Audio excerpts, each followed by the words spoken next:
Time now for your forewarned weather with Cedric Haynes.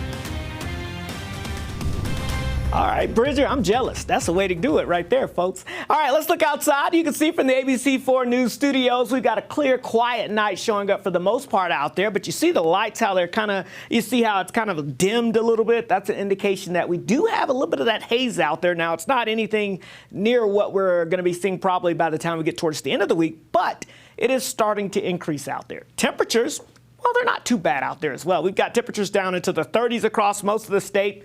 That's not bad. In fact, we got a couple of 20s over towards Castle Country and the Uintas, but really most of us not too cold right now. Now, tomorrow morning, we'll wake up to those temperatures down into the 20s and low 30s across most of the state. Now, as you get into the eastern half of the state, as what we've seen really for most of this winter so far, or I should say late fall season, almost winter season, you can see we've got these temperatures down into the teens over towards the eastern half of the area. So as you wake up tomorrow morning, watch out for some of that haze that will continue to increase through the morning. Temperatures starting off below freezing, but we will jump into the upper 30s probably by 9 a.m., and I think we're on our way to the 40s by the time we get towards 10, 11 o'clock in the morning.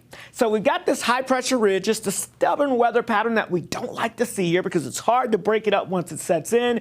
But this ridge sends the main storm track way up into Canada and around us, and that high-pressure inversion, of course, means the haze that we'll be building in, but it also means that we see degrading air quality, and that's going to be another issue for us here as we go between tomorrow, Friday, and really right on into the weekend. Now, as we get into the weekend, we'll watch a couple of weak storm systems. One moves by Saturday night into Sunday. Another one comes by Sunday into Monday. That Sunday-Monday one could bring us a few isolated showers across the northern half of the state, but it will also help to mix out the inversion a good bit. So that will be some good news. And then we await the second more significant storm system we've been talking about. This system moves in the west coast as we get towards Tuesday evening. What's Tuesday evening?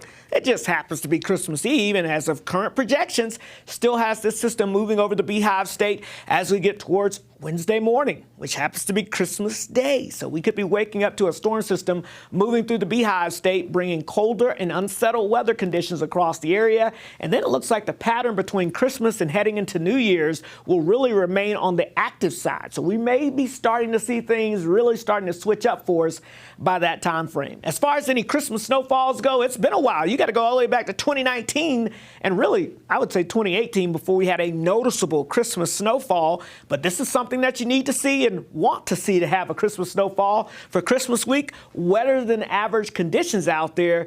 And that's right. We've got a storm system that looks to time out just in time for Tuesday night into Wednesday. And if it takes this track, that would be wonderful news for everyone, especially for our mountains, but potentially even in the valleys. You can see between now and early Christmas Eve, we're not looking at much in the way of any snowfall, but that changes by Christmas Day, and we love to continue to see that. Again, we've had to bump that chance up. You know, I had it at about a 60% chance yesterday. I put it up to a 65% chance today, so that's a trend in the right direction going up, at least if you want to have inclement weather on Christmas Day, and that means snow. But you can see St. George, 60s for the next few days. It's going to be beautiful until Christmas when we start to cool it down a little bit. But the Wasatch Front, not so beautiful. Hazy sunshine, but a lot of haze, and then maybe some changes just in time for Christmas. Haze for days. Yeah, that's it. Mr. Hayes, are you here? I think so. He's checking in.